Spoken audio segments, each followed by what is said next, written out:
it going, guys? Welcome to my channel.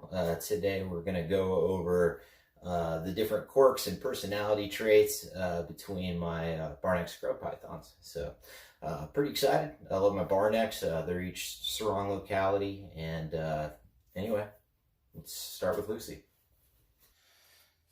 And I'll be talking about the different Barnecks in my collection in this video. This specific one, I've got to say, is probably my favorite snake in my collection. Again, her name's Lucy, and she's just a sweet, sweet, sweet girl. When it comes to scrubs, couldn't really ask for a better snake. This is probably my favorite snake to interact with and spend time with and learn from and appreciate and hang out. And I mean, just a badass animal. She just shed. She's looking great. This will be the first year that I attempt to breed her. And in general, this is just the ideal scrub, you know. I'm lucky to have her. I've had her for a couple of years now. She was a wild caught adult. Purchased her from Dan Mallory, DM Exotics, great guy. Her and Katana actually came from Dan.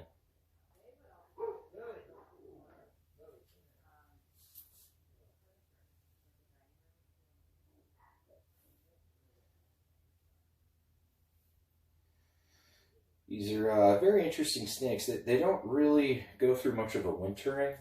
A lot of my collection is going to go through a winter cycle. They're going to have the least amount of dip in temperature that I can possibly come up with, just given the way that my room flows and how everything is, because they literally live on the equator, very, very close to it. So their winters only differ by a couple of degrees, not very much. So there's not really, you know, seasons per se. There's wet seasons and dry seasons, but the temperature is pretty much going to be the same all the time. So I'm going to try to replicate that the best that I can this year. And hopefully pair her to 12 gauge and see what we can get as far as offspring. So anyway, you know, scrub pythons, they have this reputation for being, you know, really bitey, really aggressive, you know, kind of crazy snakes. And, you know, as you'll see in some of the stuff that I post, that's half true, and it's half not. You know, they're each their own individuals. You never really know what you're going to get. It's a 50-50 shot. Some are, you know, extremely calm and cool and collected and just kind of chill and aren't really big on biting. This girl hasn't bit anyone since Carpet Fest, when Riley got tagged in the back of the head. That was pretty good. But, I mean, there was like 30 people walking around in the yard, so it probably wasn't the most ideal situation to have her out. But Riley is, yeah, one of the only people that she's bit, so well done, sir. And I'm just happy to have her. Such intelligent snakes. You don't need to grow these to be absolutely massive. You know, should be breedable. Again, I'll try to breed her this year. She's about 9 feet. You know, females will breed her about 7.5, 8 feet for Barnecks. There's no reason for them to necessarily be huge.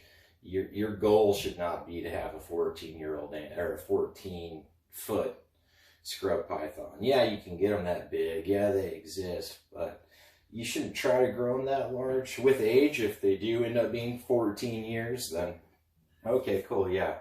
You know, I can see some getting that big, but I mean, I have a male that's probably 9, 10 years old and only about 9 feet. You know, they don't have to be huge. You know, feed them lightly, keep them lean. They definitely enjoy eating some pretty large meals. Just space them apart. You know, these snakes don't need to eat more than once a month at this size. They really don't. You know, occasionally even having them go longer than that. It's a good thing. It's not a bad thing.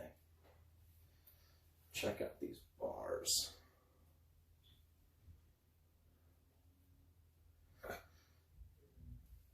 Anyway, now let's go ahead and check out the others. All right, so here we have Katana, one of the female sarongs.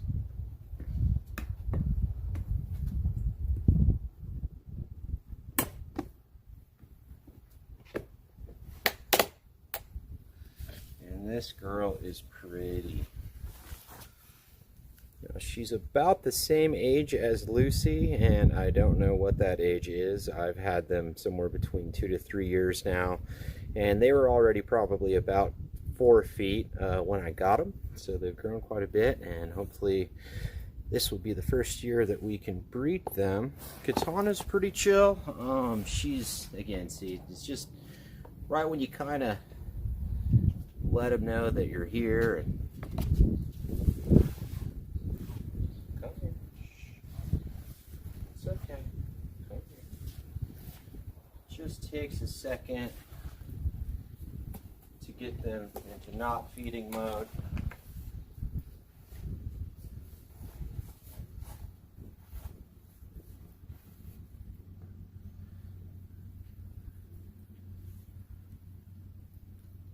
Well, she will definitely strike and bite. She's nowhere near my most aggressive scrub. She's just one that I don't really trust. So, you know, we've done okay together. She's not a bloodthirsty, angry animal or anything like that by any means. But the second that you start to trust her is the second that she makes you regret it. Come on, there's a bit of a dance that you learn to do with these guys, you know, and that's why I recommend handling them more outside than inside if that's at all possible, because when you're indoors in enclosed areas, they're automatically more defensive for some reason, and you don't have room to maneuver so that they're not going for your face, because it's really all about misdirection when it comes to these guys. You don't want them to lock in on you. You don't want really to make eye contact with them. Try to get them to focus on other stuff when you're going to handle them, and you'll be all right. Unfortunately, with the size, the strike range is just ridiculous. So getting out of strike range isn't really a thing. It's just keeping your face out of their radar, and then you're all right. Extremely accurate, extremely intelligent animals. They just command so much respect, you know. I mean, when it comes to the python world and the way that, you know, we interact with each individual species, they're both going to have their, you know, their certain quirks and things about them. But when it comes to respect, the Barnecks get it. Whether, you know, if you don't want to give it to them, they'll take it. So, anyway, thanks for checking her out. Hopefully, we can get her to go this season. Let's check out the male.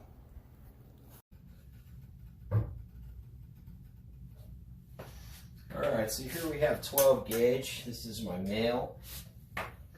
Again, I'm unsure of the age. He's definitely the oldest out of my Barnecks. I believe this male to be close to 10 years old.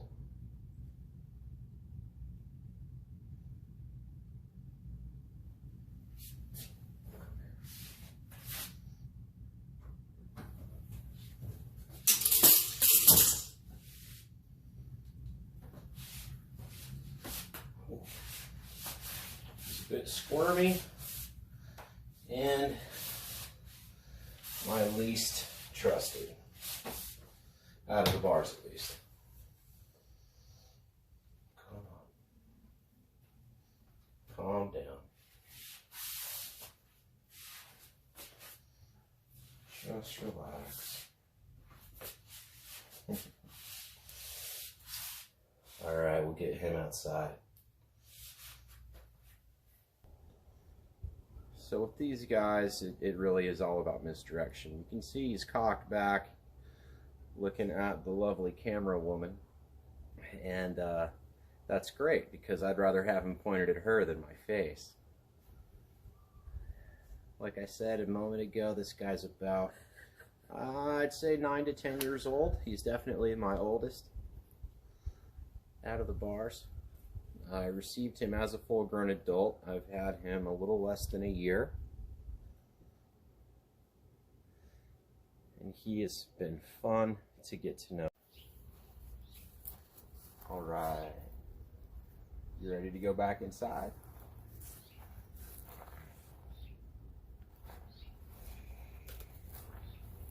Okay. So, as you can see, they can be pretty intimidating. You know, she immediately wants to strike, wants to defend herself. When they're zoned in on you like that, it's hard to approach because they just have such great aim. You coming?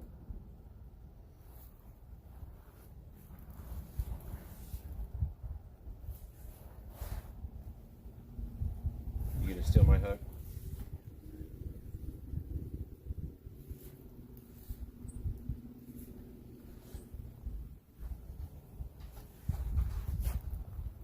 Please.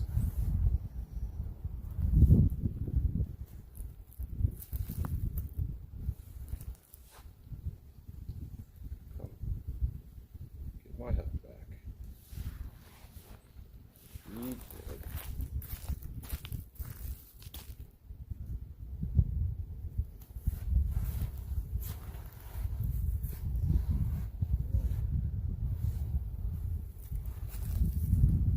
It's okay, you can keep the hook. No big deal. All you.